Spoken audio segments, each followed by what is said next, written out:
La loi du 19 octobre 2017 portant Code des marchés publics en République du Bénin en relecture au Parlement. Après plus de 2 ans d'expérimentation du test qui fixe les règles régissant la passation, le contrôle, l'exécution, le règlement et la régulation des marchés publics en République du Bénin, le test dans son application a fait apparaître des difficultés au niveau des opérateurs économiques, mais aussi dans le rang des acteurs de la chaîne de passation des marchés publics.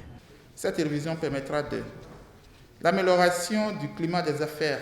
par la prise en considération des dispositions de facilitation de l'accès aux marchés publics par les petites et moyennes entreprises, la prise en compte des nouvelles directives de l'UEMOA relatives à la réglementation des marchés publics, la préparation à l'usage du mode de gestion budgétaire axé sur les programmes prévus pour compter de 2021. Le nouveau test proposé par le gouvernement pour examen et adoption au Parlement supprime de la loi de 2017, entre autres, l'exigence de production des pièces administratives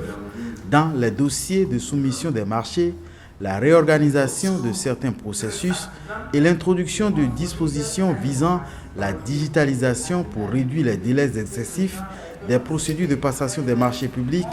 puis la clarification et l'alignement des principales méthodes de passation sur les bonnes pratiques recommandées au plan international et par les directives de l'UEMOA. Je constate l'alignement du Bénin par rapport aux recommandations de l'UEMOA. Ça nous positionne vraiment comme un bon élève au niveau de cette institution. Les entrepreneurs continuent de se plaindre de ce qu'ils n'arrivent pas à recouvrer les dus par rapport au trésor public. J'espère qu'à partir du vote de la révision là maintenant que ça leur sera plus facile. Les porteurs du test votés en cette fin de semaine pensent que l'État vient de lever un grand frein à l'accès aux marchés publics à tous les opérateurs économiques, quel que soit leur bord politique.